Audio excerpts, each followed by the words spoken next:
Voilà, on s'est arrêté donc ici avec cet énoncé de l'exercice exploratoire. Je vous montre le petit bout de code MATLAB que j'ai écrit pour générer la solution du problème. Vous voyez qu'elle n'est pas très très longue, elle est assez simple dans ce cas-ci. J'ai créé d'emblée une boucle pour oméga, mais on va s'affranchir de la boucle dans un premier temps, et je vous montrerai les résultats obtenus avec la boucle dans un second temps. Donc les propriétés du problème, comme d'habitude, maintenant ça commence à être bien connu. Une masse, une fréquence vont nous permettre de déterminer une raideur qui en réalité vaut 1, parce que oméga est égal à 1 radian par seconde, hein, si la fréquence est 1 sur 2pi. Oméga vaut 1 radian par seconde et K vaut 1 newton par mètre. Radian par seconde, la masse vaut 1 kg et la fréquence vaut 1 sur 2pi en Hertz. Coefficient d'amortissement 5%, on a dit que c'était un petit peu beaucoup, on pourra éventuellement le réduire tout à l'heure. Alors je simule avec un patent qui est un petit peu plus grand cette fois, 0,1. Bon, pour quelle raison? J'ai pris un plus petit nombre de pas de temps et je n'avais pas envie que ça dure trop longtemps. Quoi qu'il en soit, on peut vérifier comme on l'a fait tout à l'heure, que la période de la structure est égale à 2pi, ça fait environ 6,28 secondes, et en prenant un pas de temps delta t de 0,1, on est bien inférieur à t sur 10 qui vaut 0,63. Donc on a à peu près 1/60 de la période. Ok, donc on ne devrait pas avoir de soucis. On crée le vecteur des sollicitations P en disant que c'est simplement sinus de oméga t. Le oméga qui est ici, c'est le grand oméga, d'accord? C'est le oméga du chargement, à ne pas confondre avec le petit oméga qui est celui de la fréquence propre. Souvent, donc, je rappelle un 1 pour indiquer que c'est une pulsation associée à un mode, pareil T1 pour indiquer que c'est une période associée à un mode. On introduit tout ça dans Newmark qui nous donne déplacement, vitesse, accélération et réponse quasi-statique. Dans ce cas-ci, à quoi pourrait correspondre la réponse quasi-statique? C'est toujours la même chose, réponse quasi-statique, QS est égal à, qui dépend du temps bien sûr, est égal à P qui dépend du temps divisé par K. Et donc on va retrouver pour QS une réponse qui est sinusoïdale. Avec une amplitude qui vaut combien? Puisqu'on a dit que l'amplitude de P était unitaire, l'amplitude de QS devrait être unitaire. Donc là, on a la réponse quasi-statique, écrit comme ceci, QQS au cours de temps, est une réponse sinusoïdale avec une amplitude unitaire. Qu'est-ce qu'on fait ensuite? On peut représenter sur la première figure le déplacement dynamique. On peut faire un Holden pour représenter également le déplacement statique. Après, on positionne la figure, c'est pour être certain d'avoir la même dimension dans tous mes graphiques. Et ensuite, qu'est-ce qu'on fait sur la figure 2? Et sur la figure 2, qu'est-ce qu'on fait? On va représenter en fonction de oméga la pulsation de la sollicitation. On va représenter la valeur max du déplacement dynamique stabilisé. Alors, pourquoi est-ce que je dis que c'est le déplacement dynamique stabilisé? D'abord, c'est le déplacement dynamique parce que j'ai mis dep. Et ensuite, je dis stabilisé. Pourquoi? Parce que vous voyez qu'avec cette partie de la commande, je vais chercher uniquement les 500 dernières valeurs dans le signal. Donc, si n est égal à 1500, je laisse tomber les 1000 premières valeurs. Donc, je vais mettre i égale 1 jusqu'à 1000 drop, on les laisse tomber. Et i égale 1001 jusqu'à 1500, on les garde. Donc la durée de la phase qu'on laisse tomber, je vais appeler ça T0, elle sera égale à 1000 fois le pas de temps. Donc je laisse tomber les 100 premières secondes, de la simulation. Et pourquoi est-ce que je le laisse tomber? Parce qu'on nous a demandé de calculer l'amplitude du mouvement stabilisé. D'accord? Si vous n'avez pas fait ça, corrigez votre code MATLAB, faites une pause dans la vidéo, corrigez votre code MATLAB, et regardez si vous obtenez des résultats qui potentiellement peuvent être un petit peu meilleurs. Donc cette période-là, évidemment, il est essentiel de la comparer à la période TR, la période de mise en régime de notre oscillateur, qui vaut T1 sur 2 xi. Xi vaut 5%, donc 2 xi vaut 10%. Donc T1 fois 10, puisque T1 vaut 6,28 secondes, ça fait environ 63 secondes, et j'ai bel et bien laissé tomber toute la partie qui est la partie transitoire. Alors, que se passe-t-il quand on regarde maintenant les résultats dynamiques et quasi-statiques qu'on obtient? Donc j'ai le même code couleur que tout à l'heure. En rouge, j'ai la réponse qui est la réponse quasi-statique. obtenu en faisant la force au cours du temps divisé par la raideur. Et en bleu, j'ai la réponse dynamique, donc je vais écrire simplement Q de T, qui est obtenue en résolvant l'équation différentielle à l'aide de Newmark. Donc on reproduit au cours du temps la valeur à la fois donc de Qt et la valeur de Qs. Donc vous voyez que pour faire mes statistiques, donc c'est-à-dire calculer la valeur de l'amplitude maximale du mouvement stabilisé, je jette les 100 premières secondes, donc je mets ceci à la poubelle, et ça systématiquement dans chacune des simulations que j'ai ici. Donc tout ça va partir à la poubelle. Et alors quelles sont les différences entre les différentes sollicitations? Dans la première, oméga est égal à 0,3 radians par seconde. Ensuite, oméga est égal à 1 radian par seconde. Là, on est exactement sur le phénomène de résonance. Ensuite, puisqu'on a un accord entre la fréquence propre et la fréquence de la sollicitation. Ensuite, oméga est égal à 1,5 radians par seconde. Et oméga est égal à 2 radians par seconde. Alors, on peut commencer par la première. Donc, qu'est-ce qui se passe dans la première courbe? On voit que la réponse quasi-statique, elle plafonne toujours à 1. Bon, c'est la même chose dans toutes les courbes. Donc, vous voyez qu'en fait, le fond d'échelle change un tout petit peu.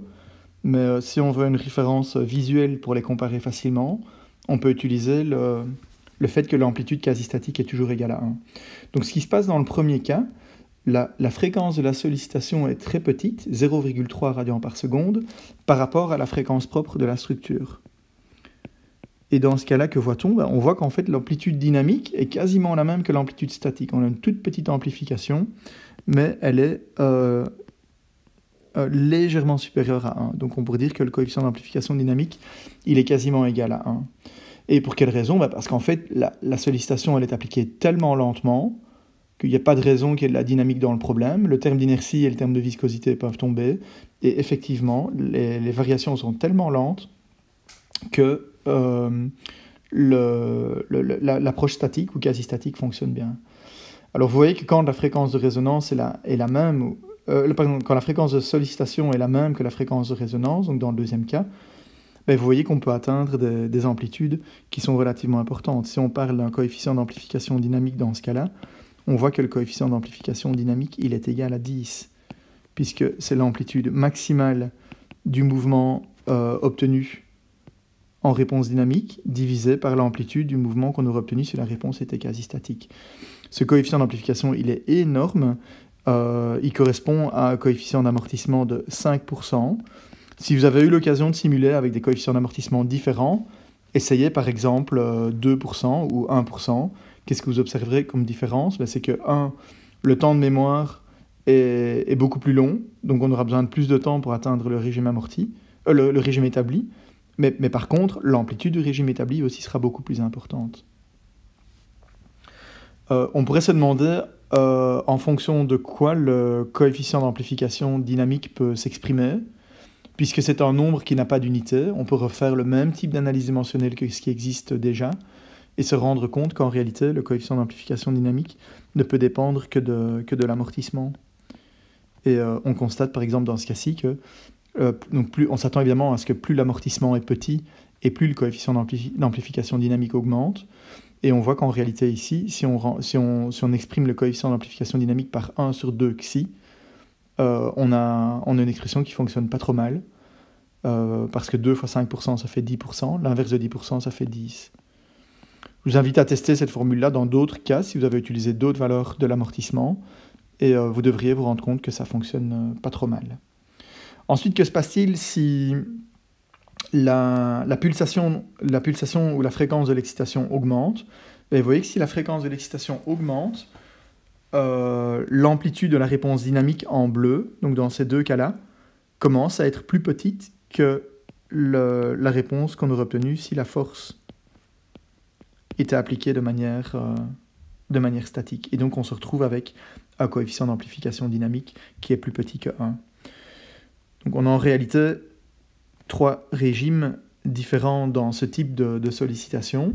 Soit la fréquence est lente par rapport à la fréquence d'excitation, et dans ce cas-là, on a un coefficient d'amplification dynamique qui est proche de 1, on peut observer aussi que les deux courbes de réponse sont en phase. Vous voyez que la rouge ici et la bleue atteignent le maximum en même temps, atteignent les minima en même temps, etc. Soit, deuxième régime, ce régime-là, on le qualifiera tout à l'heure de quasi-statique. Le deuxième régime, c'est le régime de résonance, ou bien on appelle ça le régime résonant aussi. On se rend compte que le coefficient d'amplification dynamique peut être beaucoup plus grand que 1. Okay, c'est un phénomène qui est excessivement dangereux et qui pose problème sur toutes ces passerelles, sur les détachements de tourbillons de von Karman autour de bâtiments, et tous les phénomènes entretenus où la sollicitation est appliquée pendant un laps de temps suffisamment grand que pour qu'on arrive à des amplitudes stabilisées relativement importantes. Okay, donc quand je parle d'une durée, il faut que le temps de la sollicitation soit supérieur à la période de mémoire, au temps de mémoire du système, donc de l'ordre de quelques minutes pour les structures du génie civil. Donc ça arrive dans beaucoup d'applications. Ça peut être une machine tournante sur un plancher, etc. Et dans ce cas-là, on a une amplitude du mouvement qui peut être beaucoup plus grande. Vous voyez que le max dans la réponse quasi-statique, c'est-à-dire dans la force, n'arrive pas en même temps que le max de la réponse dynamique, soit en quadrature de phase. En réalité, il y a un déphasage de pi entre les deux. Et puis, dans le troisième régime, ce régime qu'on appellera tout à l'heure inertiel, on se rend compte que l'amplitude du mouvement dynamique peut être plus petite que la réponse quasi-statique. Et vous voyez, c'est un des arguments qu'on va utiliser pour comprendre ce type de comportement-là. Vous voyez que la réponse quasi-statique, elle est en opposition de phase avec la réponse dynamique. Ça veut dire que la réponse dynamique en bleu et la sollicitation atteignent l'une le maximum pendant que l'autre atteint son minimum. Vous voyez ici qu'elles sont effectivement bien en opposition de phase. Et c'est la raison pour laquelle le coefficient d'amplification dynamique peut être réduit. Alors si on reporte maintenant l'amplitude maximale qui a été calculée, qui correspond également au coefficient d'amplification dynamique, hein, donc c'est le max sur T du Q, je vais l'écrire comme ceci, Q infini, pour dire qu'on a attendu suffisamment longtemps que pour arriver au régime établi, en fonction de oméga sur oméga 1. Et on voit qu'on a quoi? On voit qu'on a les trois régimes dont on a parlé. On a un régime où le coefficient d'amplification dynamique est proche de 1. Ça, c'est notre premier régime. On a un régime où le coefficient d'amplification dynamique est très important, avec un maximum égal à 10. C'est ce qu'on vient de voir. Et on a un troisième régime où le coefficient d'amplification dynamique peut être éventuellement plus petit que 1. Alors, si vous n'avez pas obtenu une courbe aussi jolie que celle-là, il peut y avoir plusieurs raisons. Vous avez peut-être simulé un petit peu trop court, ou vous avez peut-être gardé un petit peu trop du transitoire, ou bien vous avez peut-être utilisé un pas de temps qui n'était pas approprié à la fréquence de la sollicitation. Ça, c'est possible aussi. Mais en toute rigueur, en toute logique, vous devriez obtenir une courbe qui ressemble à celle-là. Alors, si on pousse un peu plus loin maintenant, deuxième partie, l'exercice exploratoire. Je décris rapidement donc, la question 3, qui était la question subsidiaire posée, où on implique une sollicitation qui est égale à sinus de 2 fois t. Vous voyez que j'ai pris oméga égale à 2 petit oméga 1. Donc je suis en train de solliciter ce système à 1 degré de liberté avec une sollicitation qui est 2 fois plus importante que sa fréquence propre.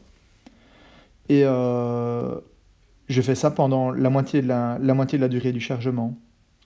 Parce que je dis que P de n' à end, donc pour la deuxième moitié de la sollicitation, j'impose des zéros.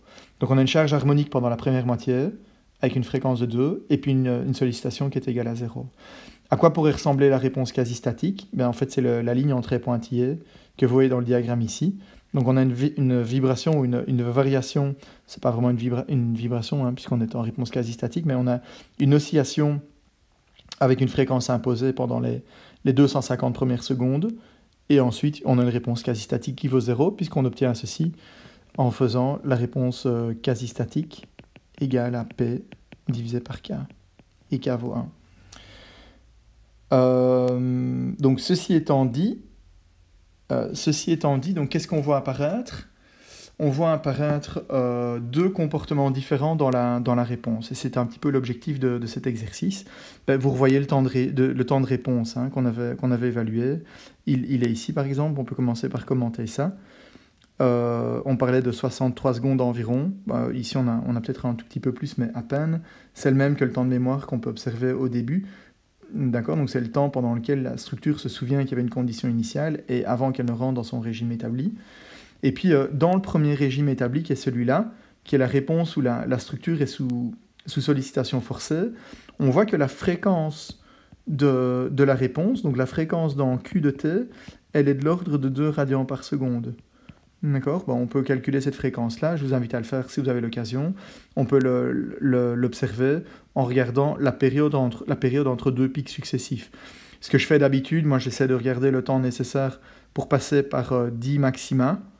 Je divise le temps nécessaire pour passer par 10 maxima ou 10 minima, je le divise par 10, ça me donne la valeur d'une période. L'inverse de la période, c'est la fréquence, ou bien 2 pi sur la période, c'est la pulsation. Bien, si on fait ça, on se rend compte que la pulsation dans cette zone-là, elle vaut 2 radians par seconde.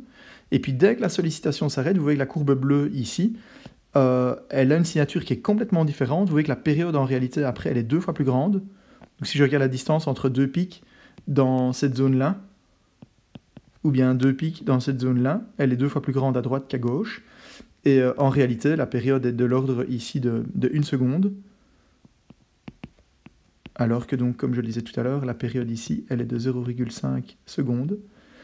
Et la raison pour laquelle c'est comme ça, c'est parce que tout simplement, dans le régime forcé, ici on a un régime qui est forcé, la fréquence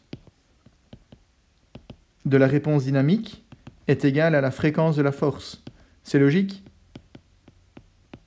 On force l'oscillateur à vibrer avec une certaine fréquence, donc il vibre avec la fréquence qu'on lui impose. Ok, c'est obligatoire. En dynamique linéaire, la fréquence de la réponse est égale à la fréquence de la sollicitation. Et puis, qu'est-ce que vous dites à ce petit oscillateur à un moment donné, après 250 secondes, vous lui dites « Ah ben écoute, j'arrête la sollicitation, maintenant fais ce que tu veux. » Et donc, qu'est-ce qu'il fait quand on lui laisse la possibilité de vibrer? Il va vibrer à sa fréquence naturelle. Naturellement, il va vibrer à cette fréquence-là. Et donc, la fréquence de Q, la fréquence de la réponse dynamique, est égale à la fréquence propre. En anglais, on dit natural frequency. C'est peut-être une terminologie plus appropriée, parce que c'est celle à laquelle l'oscillateur se sent naturellement bien. Et donc, il vibre à cette fréquence naturelle. Voilà, ceci clôture le petit exercice exploratoire. On continue maintenant avec un petit peu de théorie sur tous ces concepts. N'hésitez pas à faire une pause si vous pensez que c'est